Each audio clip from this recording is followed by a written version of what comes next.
You're watching the Microsoft US Health and Life Sciences Confessions of Health Geeks podcast, a show that offers industry insight from the health geeks and data freaks of the US Health and Life Sciences industry team. On this episode, Molly McCarthy talks with Dr. Kenneth Kaiser, Chief Healthcare Transformation Officer with Atlas Research, and Dr. Shantanu Agrawal, CEO of the National Quality Forum, on their recently published report, The Care We Need, which provides a roadmap to overcome the most critical challenges in healthcare today. Good afternoon. I'm Molly McCarthy with Microsoft, and I'm so excited today to have with me Dr. Kenneth Kaiser from Atlas Research and Dr. Shantanu Agrawal from the National Quality Forum. Good afternoon. Hi, Molly. Good to be with you. Hey, Molly. Thanks for having us. Thank you.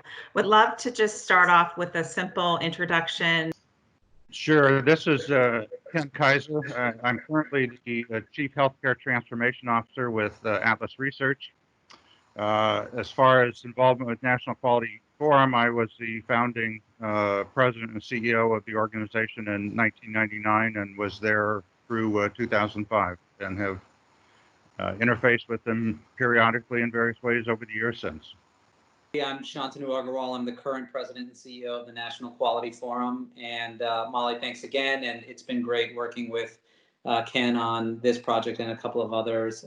It felt very important and timely to have both of our voices at the table for this. Great. Well, thank you. Appreciate the time. I just want to start off with thinking back over the past year and the release of the report, the care we need, driving better outcomes for people and communities. As we think of healthcare in 2020, taking a step back maybe and talking a little bit about, Dr. Kaiser, the purpose of convening the task force, including the drivers back in 2000 versus the drivers today in 2020. Sure. The things have obviously changed a lot over the past 20 years, and there has been considerable progress made in improving the quality of care and moving the quality agenda, but we're not where we would like to be. And while the landscape has changed a lot, indeed, thinking back 1999, 2000, when the National Quality Forum was established, we were still debating whether you could even measure healthcare quality and coming to agreement on what some performance measures would be. So, as I said, a lot has changed, but not enough has changed. And so the idea behind the task force was simply to take a look at what has happened over the last 20 years to assess where progress has been made, where progress has not been made, and look over the next decade to see how we could align incentives and come up with a common pathway forward over the next decade. Great, thank you. And Dr. Agrawal, tell me a little bit about, as you put together the task force for this particular report and thinking about your strategic objectives. I would love to hear a little bit more about, what the objectives were going forward for the task force, and actually even talking about the 5 different subcommittees that put this report together. Sure, thank you. So we certainly looked back at all of the work that had been done since 1999, obviously the hallmark report to Err is Human from the then IOM, and really started asking the questions, where have we as a broad ecosystem succeeded? Where have we fallen short, to Ken's point? And that was really what led to the idea of convening this task force. It was a pretty major effort. I was, again, very happy that Ken could co-chair it with me. And we wanted to make sure that it was very diverse in its makeup. So we had nearly 100 individuals and organizations involved that cut across all the major sectors of healthcare, and really put forward to them, how do we take what we have learned and the successes that we've achieved over the last 20 years and really work towards a future in 10 years where we normalize high value, high quality care. That was sort of the phrasing and the aspiration, the goal that really guided this work.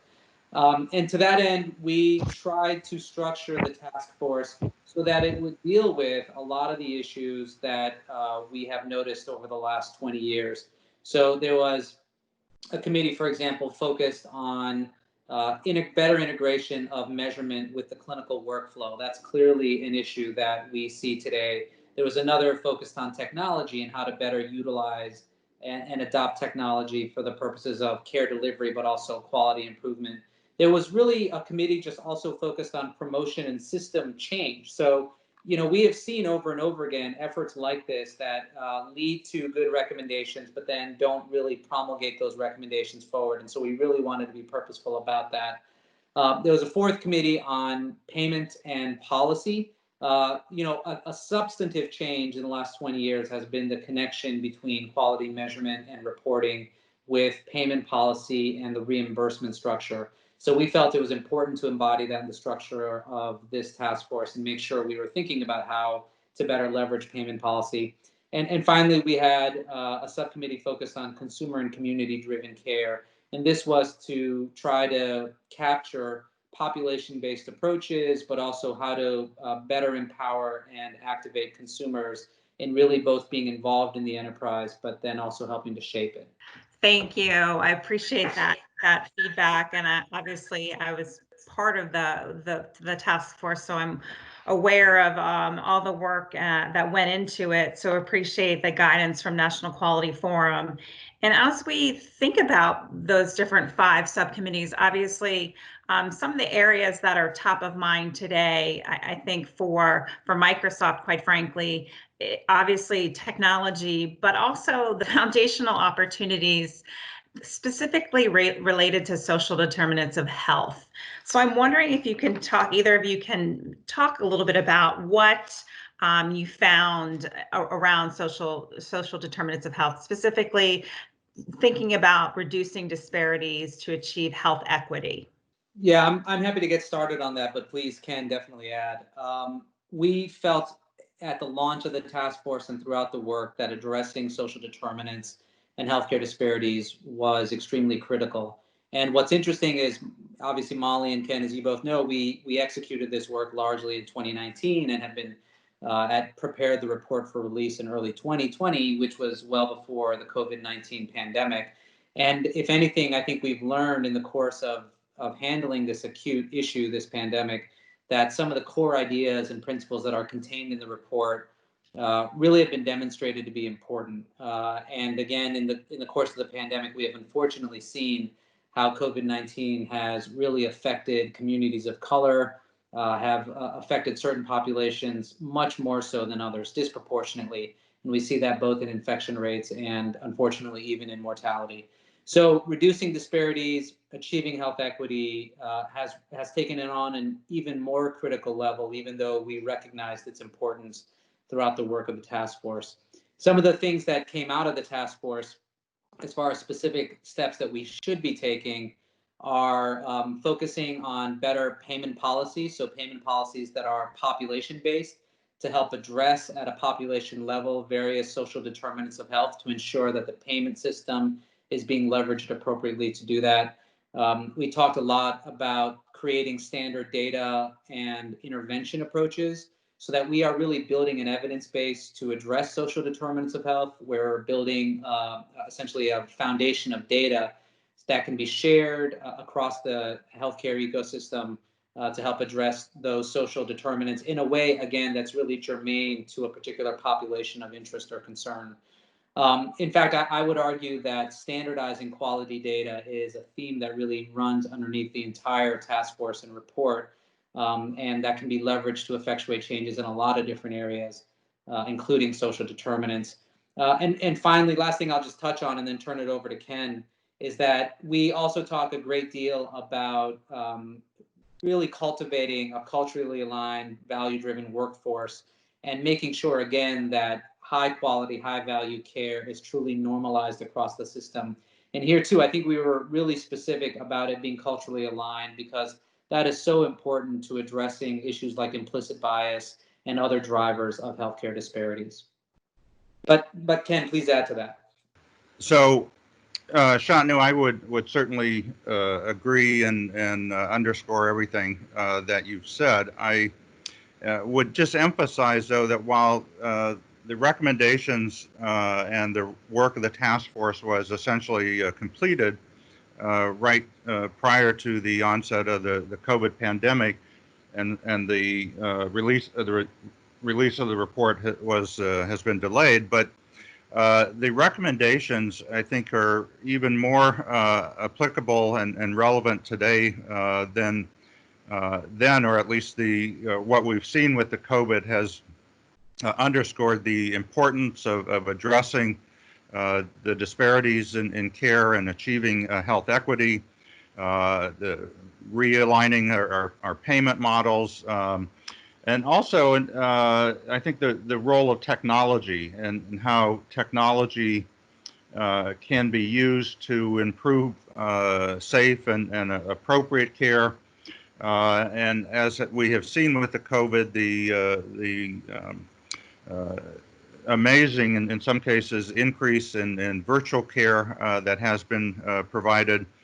And going forward, we have to look more at how we find the right balance of virtual care with in-person care, what the role of artificial intelligence, what the role of many of the other technologies that are coming on the scene will play in healthcare going forward.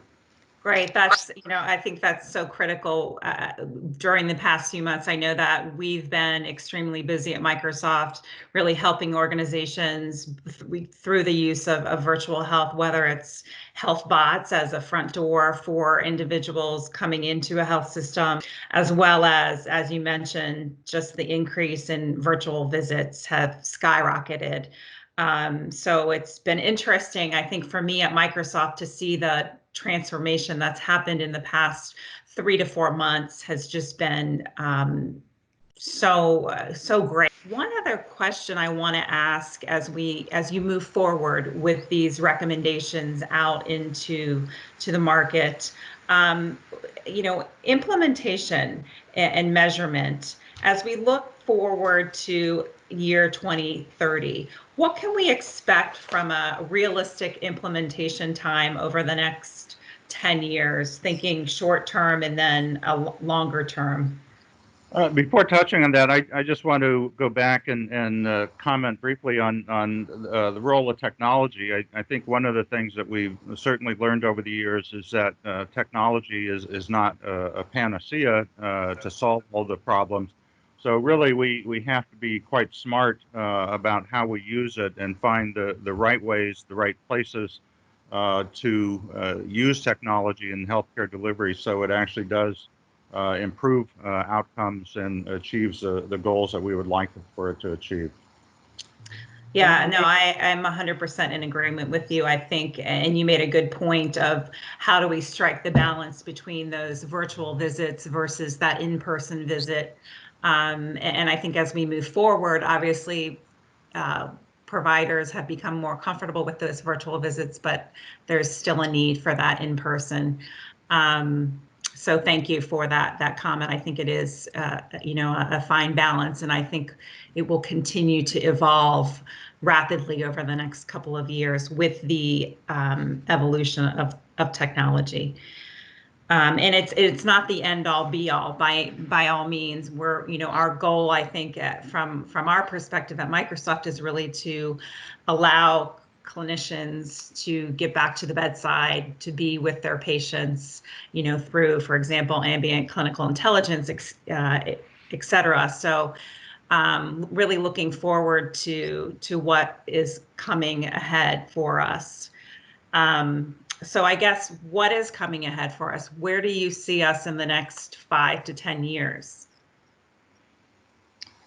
Well, the first thing we have to do is to make people aware of the report, and we thank you for this podcast, which is one of the ways that we'll be doing that, other events like this, but and socialize it, and hopefully we can get people aligned behind the recommendations that are in the report, and then it will be a matter of implementing them.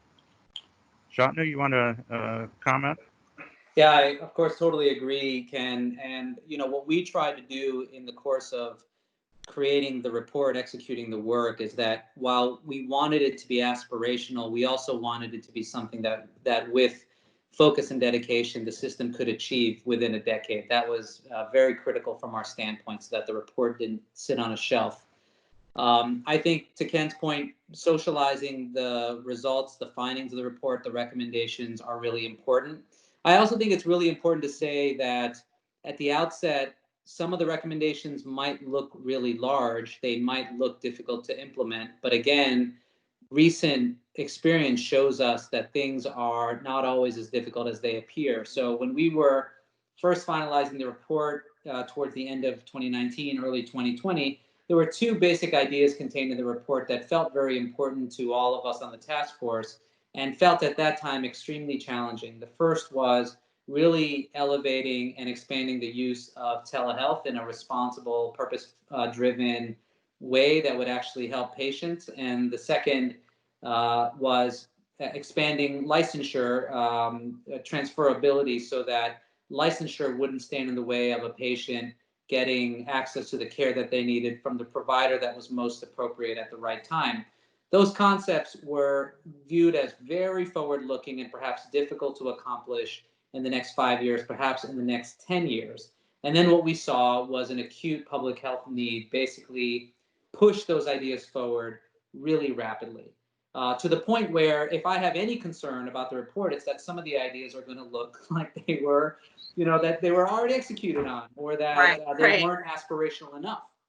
But I think that shows you, with enough focus and dedication, a lot of these ideas that look big picture today are actually extremely achievable and would have demonstrable positive impact for the ecosystem. Right. Yeah. No, that's an interesting point that you bring up. But I think, when we did start out, I remember that discussion around licensure and state to state. So it was very real and challenging at the time. But we, like you mentioned, an acute crisis such as COVID-19 has really pushed the boundary and forced that transformation and change. Is there anything else that either of you want to let our listeners know as we move forward with the report?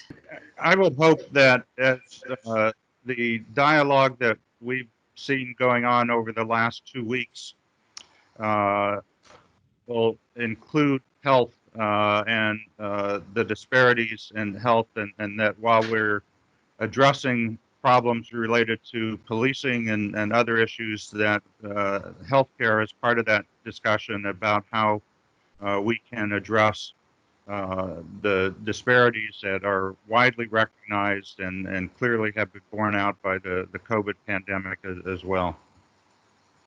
I agree with you 100%. What about you, Dr. Agarwal?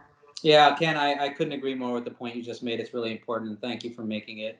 I think, Molly, in addition, what I would really ask all of us to question is, why, when we were so close to being able to implement something like telehealth and other improvements, did it take a pandemic to get us there? I mean, what was fundamentally different from the end of 2019 to roughly March of 2020, where we had all of these seemingly insoluble questions around reimbursement structures for telehealth, or the technology, or how patients and clinicians might adopt it, that suddenly disappeared nearly in 48 hours.